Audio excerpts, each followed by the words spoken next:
At first, American farmers thought it was just another ordinary morning. The sun rose slowly over endless fields, birds circled above the crops, and everything looked peaceful from a distance. But the moment they stepped onto their land, their hearts sank. What lay before them looked like a battlefield. Acres of crops were flattened into the mud. Corn stalks snapped like matchsticks. Deep craters scarred the soil, as if something massive had stormed through during the night. Fences were torn apart, wooden posts ripped straight out of the ground, metal bent in ways that shouldn't have been possible. This wasn't damage caused by storms. This wasn't vandalism. This was something far more terrifying. Giant wild boars, an invasive species spreading rapidly across the United States, growing bolder, stronger, and more aggressive with every passing year. Some of these creatures weigh over 300 kilograms, built with thick layers of muscle and hardened skin that acts like natural armor. Their curved tusks can slice through flesh, wood, and even steel. But size alone isn't what makes them so dangerous. It's their intelligence. Wild boars don't panic. They observe. They remember. They learn where farmers place fences. They memorize patrol routes. They wait for darkness, moving silently through forests, swamps, and open farmland. When night falls, they strike with precision and overwhelming force. Entire herds appear out of nowhere, dozens, sometimes hundreds, of massive bodies charging through fields in minutes. They eat everything. They destroy what they don't need. And when threatened, they don't retreat, they attack. Farmers soon realize this is no ordinary wildlife problem. These animals charge tractors. They injure livestock. They've even been known to attack humans who cross their path at the wrong moment. In some areas, families refuse to step outside after sunset, knowing these beasts could be hiding just beyond the tree line. The fear spreads fast. Livelihoods are at stake. For many farmers, these fields are everything: food, income, legacy passed down through generations. And now, night after night, it's all being torn away. Experts warn that the situation is spiraling out of control. These boars reproduce at an alarming rate. A single female can give birth to multiple litters in a year. Once a herd establishes territory, removing them becomes almost impossible. Electric fences fail. Noise deterrents are ignored. Guard animals refuse to engage. Even trained hunting dogs hesitate after facing the raw brutality of these creatures. Authorities struggle to keep up. Professional hunters are called in. Emergency meetings are held. But for many farmers, help arrives too late. Each sunrise reveals new destruction. Each night brings fresh fear. This is no longer just about crops. It's about survival. And as the sun dips below the horizon once again, farmers prepare for another sleepless night. Weapons are checked. Flashlights are readied. Eyes scan the darkness, knowing that somewhere out there, massive shadows are already moving. The giant creatures are watching, waiting, learning, and the real fight has only just begun.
By the second week, fear had transformed into desperation.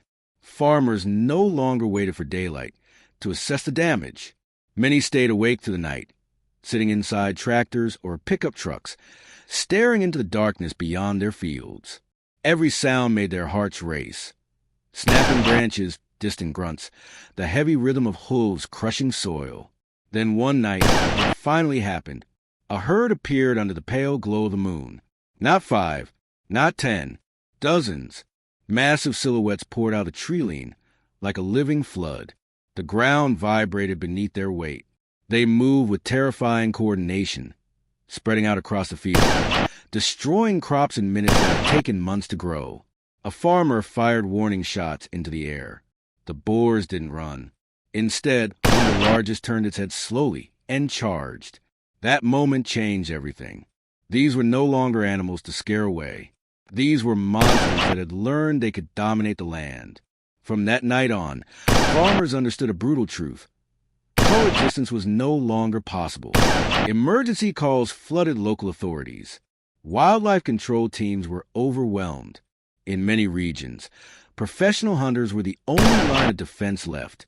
Men and women with years of experience, specialized weapons, night vision equipment, and trained dogs were called in to do what ordinary methods could not. But even they weren't prepared for what they encountered. Wild boars didn't fight like prey.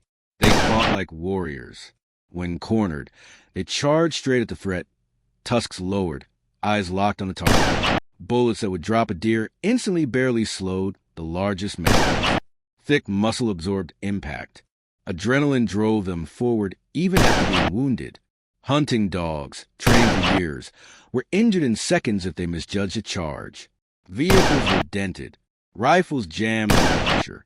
In several close encounters, hunters narrowly escaped serious injury by diving behind trees or vehicles at the last second. The battles moved deeper into forests, swamps, and frozen fields. In winter, the boars grew even more aggressive, their hunger pushing them into farmland during daylight hours. Snow revealed their tracks, massive, deep, and everywhere. Entire regions began reporting the same pattern. One farm attacked, then another, then another. The scale of the invasion became undeniable. Farmers formed patrol groups. Night watches became routine. Radios crackled constantly with warnings of movement. Infrared cameras captured terrifying footage. Glowing eyes, thick bodies moving silently just beyond a range of fences. In some areas, helicopters were deployed to track herds across vast terrain. From above, the destruction was even more shocking. Fields looked bombed, soil torn open, crops erased. This wasn't hunting anymore. It was war. A war against an invasive species that adapted faster than anyone expected. A war where every mistake could mean injury, loss, or worse. A war where victory was never permanent. Only temporary relief before the next herd arrived. As hunters regrouped and farmers braced themselves for another night, one question echoed through every community. How long could we hold them back? Because the giant creatures weren't retreating. They weren't slowing down. They were multiplying. And the most dangerous encounters were still ahead.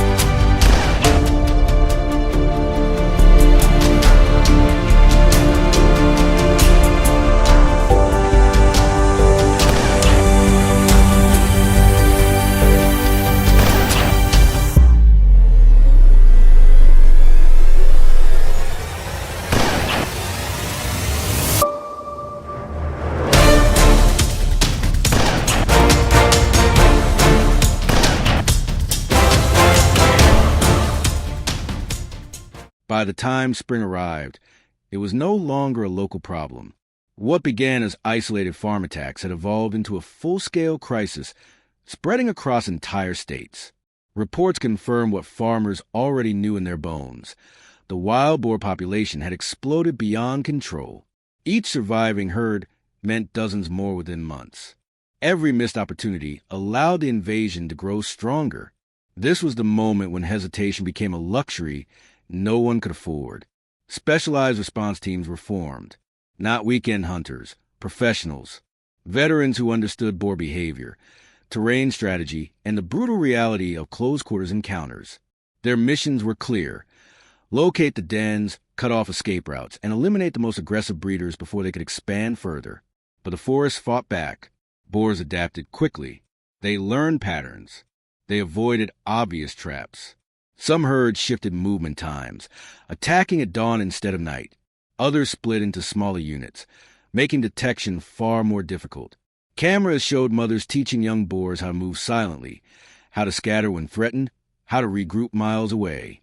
This was intelligence, raw, instinctive, terrifying intelligence. One operation deep inside a wooded valley revealed the true danger. Hunters surrounded what they believed was a small group. As dogs pushed forward, the ground suddenly erupted with movement. A massive boar burst from cover, followed by more than 20 others charging from different directions. It was an ambush. Gunfire echoed through the trees. Orders were shouted. Dogs barked in chaos. One hunter was knocked to ground as a boar slammed past him, missing by inches. Another fired point-blank to stop a charge that would have been fatal seconds later. When the dust settled, the silence was heavy.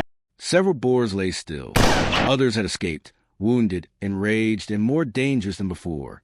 That night, nobody celebrated, because every hunter there understood the truth. This enemy was relentless. Across the country, farmers adjusted their lives around the threat. Children were warned not to wander near fields. Livestock was moved closer to guarded areas. Fences were reinforced with steel. Floodlights stayed on all night, scanning the edges of land for movement. And still, the boars came. But something else changed too. Communities stood together. Farmers shared resources. Hunters shared intelligence. Authorities streamlined permits. Technology improved tracking. Drones, thermoscopes, and real-time mapping turned chaos into coordination. Slowly, painfully, the tide began to shift. Major breeding zones were cleared. Migration routes were disrupted. Damage reports decreased, not because the threat was gone, but because people had learned how to fight back. Yet no one was under any illusion. This war would never truly end. Wild boars are survivors. They have outlasted empires, climates, and extinction events. As long as fertile land exists, they will return. Stronger, smarter, more aggressive. For American farmers, this isn't just about crops. It's about defending their way of life.